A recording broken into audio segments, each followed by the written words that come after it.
Évidemment, l'IA peut être facilitatrice pour nous fournir un certain nombre de domaines. Alors, des illustrations, c'est clair, on peut les trouver très vite, avoir une synthèse extrêmement rapide. Ça peut aider peut-être même à préparer des cours ou à trouver les bons exercices. Je crois pas néanmoins qu'il faille en abuser. En revanche, je pense qu'il va falloir beaucoup réfléchir sur les exercices qui vont permettre très précisément dans la classe de découvrir à la fois ce que l'IA est et peut faire et ce que l'IA n'est pas et ne peut pas faire. Voilà. Pour moi, c'est ça l'enjeu des recherches que doivent mener les collègues.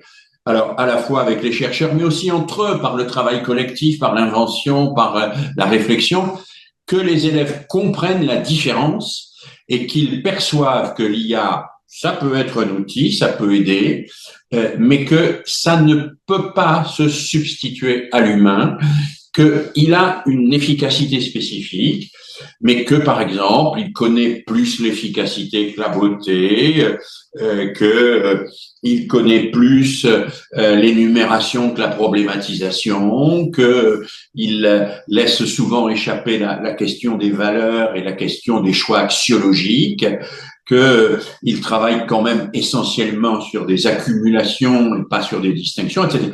Il faut aller vers cela et il faut, je crois, alors je vais dire quelque chose peut-être un peu excessif, mais qu'on s'amuse avec l'IA en classe, qu'on s'amuse et que l'amusement majeur soit de le mettre en difficulté. Marie Souly, qui est à côté de moi, me racontait un exercice où elle avait demandé à ses élèves de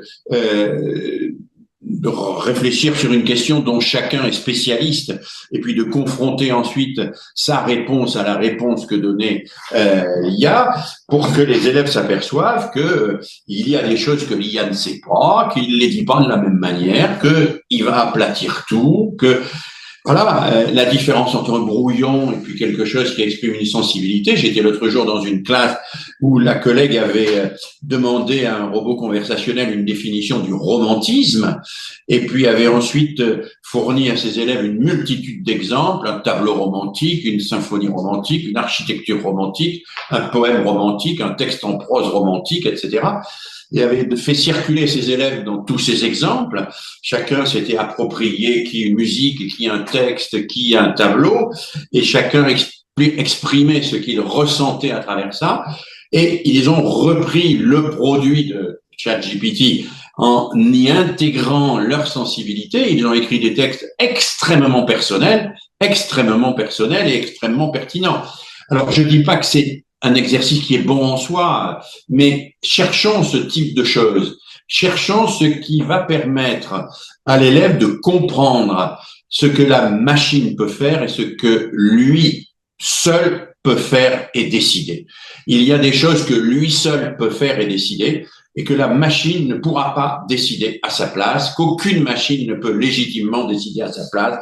Et c'est ce qu'il faut que nos élèves réussissent à comprendre au cours de leur scolarité, qu'il ne faut pas s'en remettre à la machine et à aucune machine, pas plus à ChatGPT qu'à aucune autre machine, qu'il ne faut pas s'en remettre à la machine, que le jugement, ose penser par toi-même, le jugement, ton jugement sur les faits qui t'entourent, sur ce que tu ressens, ton jugement, tu dois le construire et l'exercer. Tu ne dois pas t'en remettre ni à quiconque, ni a fortiori à une machine pour exercer ton propre jugement. Pour moi, c'est ça la ligne, c'est ça la perspective qu'il faut ouvrir. Et c'est à la fois inquiétant, vous le disiez au tout début, mais c'est aussi extrêmement stimulant, après tout. Vous le disiez vous-même, c'est peut-être une manière d'explorer les choses. Et à un moment où certains considèrent que le métier de professeur est un peu répétitif, eh bien, c'est une manière de le réinventer et de le réinventer dans ce qu'il a de plus beau et de meilleur. Ce qu'il a de plus beau et de meilleur, je trouve.